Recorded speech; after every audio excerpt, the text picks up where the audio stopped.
a real honor for me to introduce Robert F. Kennedy Jr., take the oath of office and officially become our Secretary of Health and Human Services. Just as I promised last year, Bobby is going to lead a great national mission to make America healthy again, and he's going to do it. I think he's going to do things that will really make us very proud of this day. Like his father, Senator Robert F.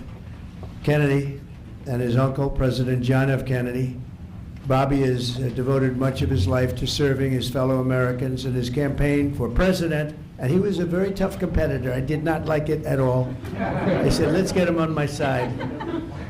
But in his campaign for president in 2024, Bobby brought together a coalition of supporters across party lines, and he really worked very hard, and he had tremendous support, unbelievable support. And I think a lot of that support came my way when we decided to do a little merger, and it was really great. And it was very loyal, incredible people. They believe in him so strongly because he's a fierce advocate for the health of our children and for the values of free speech, democracy, and peace. And people are going to be very impressed, I have no doubt. I've known him a long time. He's been a friend of mine a long time. Perhaps most importantly, though, Bobby created a nationwide movement made up of millions and millions of mothers and fathers and young people and concerned citizens of every background who want to end and this horrible chronic disease crisis that exists in America. He's absolutely committed to getting dangerous chemicals out of our environment and out of our food supply and getting the American people the facts and the answers that we deserve. After years in which our public health system has squandered the trust of our citizens, and they really have. They don't trust us. They don't trust anybody, frankly. They've gone through hell.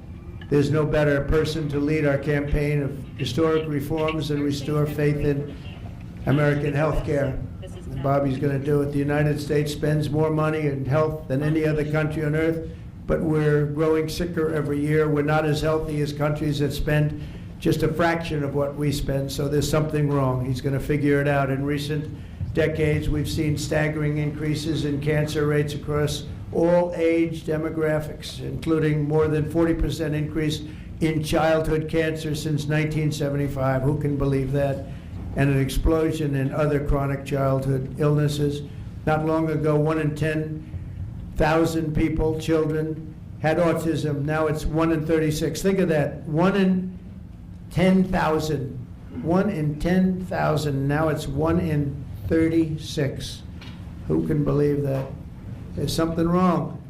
There's something wrong. And I think it's something that can be found out. In 2022, more than 40% of children had at least one chronic health condition, and today nearly 80% of young adults do not qualify for military service, in large part for health reasons. Think of that, 80%. Something is wrong, and that's why immediately after Bobby is sworn in, I will be signing an executive order establishing the President's Commission to Make America Healthy Again. We have some great people on that commission. Chaired by our new secretary, this groundbreaking commission will be charged with investigating what is causing the decades-long increase in chronic illness, reporting its findings, and delivering an action plan to the American people. And it's going to be a plan that people are really waiting to hear. Bobby, I want to thank you. You've gone through a lot. It's taken great courage. You've been amazing, actually. I'd call him and say, you're going to be okay. And he said, I know, I really do. He's really been supported amazingly by Cheryl and his family.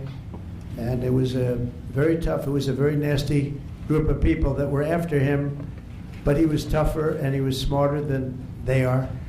And that's why he's here today. There are very few people that could have withstood the assault, but he was able to. So I just want to congratulate you, and we have a very special person here to swear you in, a man that I think has done just, I think he's just an amazing man. As you know, his name happens to be Gorsuch, and he's a member of the Supreme Court in extremely good standing. He's highly respected by everybody, and I didn't know, are you two friends or something, or did this just happen to be? The Justice, this just happened to be the luck of the draw. What happened? I reached out to him. Did you reach out? Well, you reached out to a very good man. So please, if you would, thank you very much.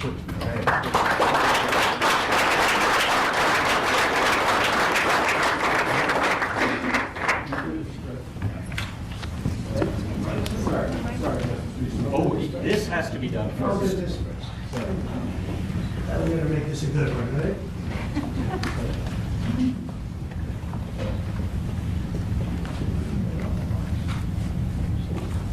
Okay, it's good so far. Good. It's a 10.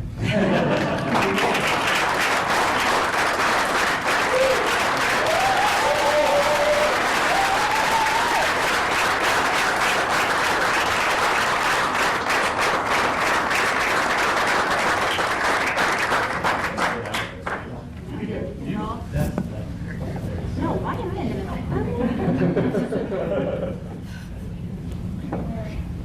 Go in there, get the kids in there. Go in there. Get the kids in there. The way the big kids is, okay, I'm holding it. Over here, please. All right.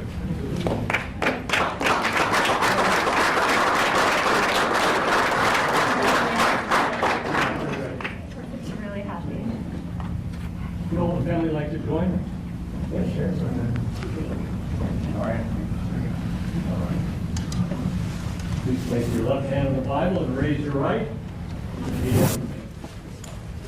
I, Robert F. Kennedy Jr., I, Robert F. Kennedy Jr., do solemnly swear do solemnly swear that I will support and defend that I will support and defend the Constitution of the United the States Constitution of the United States against all enemies, against all enemies, foreign and domestic, foreign and domestic, that I will bear true faith and allegiance to the same, that I will bear true faith and allegiance to the same, that I take this obligation freely, that I take this obligation freely without any mental reservation without any mental reservation or purpose of evasion, or purpose of evasion, and that I will well and faithfully discharge and that I will well and faithfully discharge the duties of the office the duties of the office on which I am about to enter.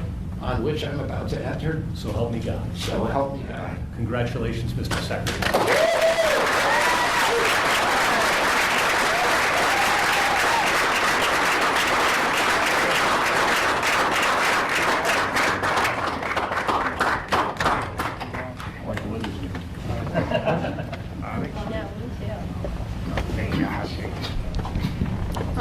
I want to begin by thanking President Trump for giving me this extraordinary opportunity, and I want to introduce my family and thank them for being here. My wife Cheryl, my cousin Anthony Shriver, my daughter Kik, my other daughter Kira, Carolina Shriver, Joey Shriver, Jackson Hines, and Amaryllis Kennedy. All right. And I want to thank all of you for your support and throughout this whole 2.5-year journey. My first time in this Oval Office was in 1961, and I came here to meet, or 1962. I came here and I had a meeting with my uncle, who was president then, where we talked about the environment. He was involved deeply, as we all know, in restoring physical fitness to this country.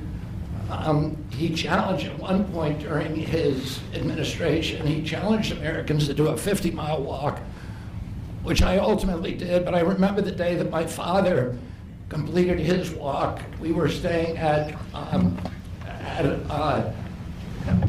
at Camp David, and my father came in after 18 hours walking on the C&O towpath with his feet bleeding and blisters on them. My father had one of his best friends was Al Lowenstein. And Al Lowenstein ultimately was a congressman from New York who was assassinated himself in 1980. But Al Lowenstein had started the Dump Johnson movement to get rid of President Johnson and end the Vietnam War. And at the time that he started it, people just thought it was a fool's errand. And ultimately, he asked my father to run for president against Johnson. My father wouldn't do it at that time, and he asked Gene McCarthy. McCarthy did it, and he joined that campaign.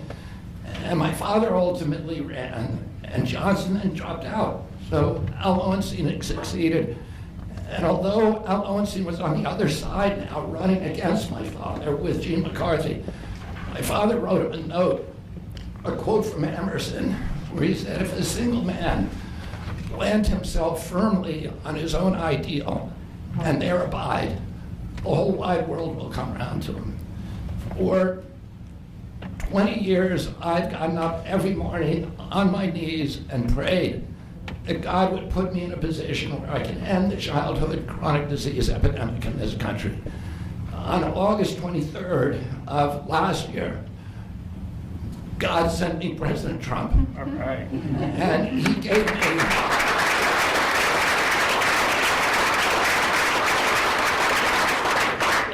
he's now given me, he's kept every promise that he's made to me. He's kept his word in every account and gone way beyond it. I'm so grateful to you, Mr. President. A lot of people told me that I couldn't trust President Trump, that I better get it in writing. And we did a handshake, and everything that he told me he was going to do, he has done.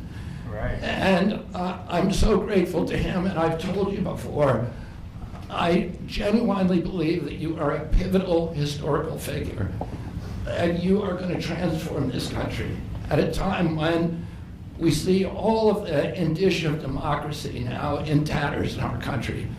We see the rise of the military-industrial complex, the rise of totalitarianism, these attacks on our Constitution, and this breathtaking epidemic that is disabling our people. President Trump has promised to restore the American dream in this country. A healthy person has 1,000 dreams. A sick person only has one. 60% of our population has only one dream, that they get better. President Trump has promised that he's going to restore America's strength. But we can't be a strong nation if we have a weak citizenry. If people are sick, 60% of our people are sick, 77%, as President Trump mentioned, of our children cannot qualify for military service. And we need a man on a white horse now. We need somebody who is willing to come in and has the spine and the guts and the strength to challenge orthodoxies, to stand in the way of vested interests, and to break institutions that have turned against our democracy. President Trump has shown again and again that he is that hero. And most recently, I greatly appreciate, and I called you the day that you announced the termination of USAID. My uncle started USAID in 1961 for humanitarian purposes, to put our country on the side of the poor. It has been captured by the military-industrial complex. It has become a sinister propagator of totalitarianism and war across the globe. And very few people understand how sinister this agency really is. And President Trump saw that, and he stood up to it with a masterstroke. And we want to do the same thing with the institutions that are stealing the health of our children. We need a revolutionary figure, and you are that figure, and I'm very grateful for you for giving me this opportunity. I want to recognize some of the allies that I've had in this battle for a long time are Senator Rand Paul, Senator Ron Johnson, Senator Roger Marshall, Marjorie Taylor Greene, and Buddy Carter, who've all been champions of the MAHA agenda before I even came along. I'm very grateful for you for standing strong. Thank you very much, President.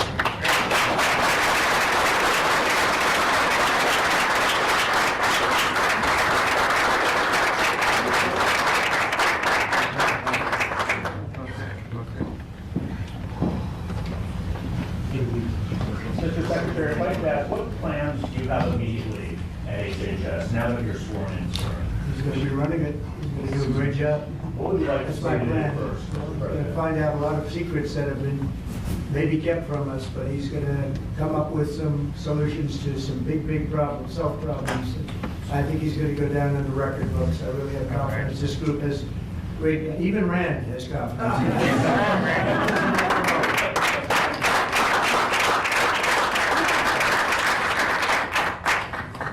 If I could ask you, Mr. Secretary, do you plan to fire anyone immediately, or what are your plans on day one, which I guess is today? Our plans are radical transparency and returning gold standard science, the NIH, the FDA, and CDC, to ending the corruption, ending the corporate capture of those agencies, getting rid of the people on those panels that have conflicts of interest.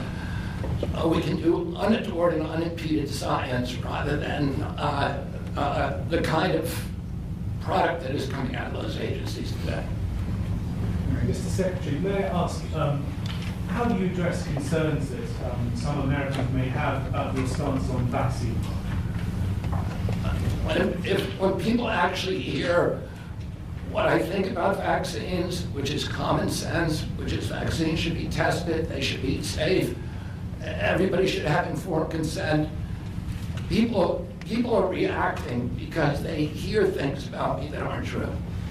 They hear characterizations of things that I've said that are simply not true. When they hear what I have to say actually about vaccines, everybody supports it. Mr. Kennedy, Kara Kashinova from Lindell TV.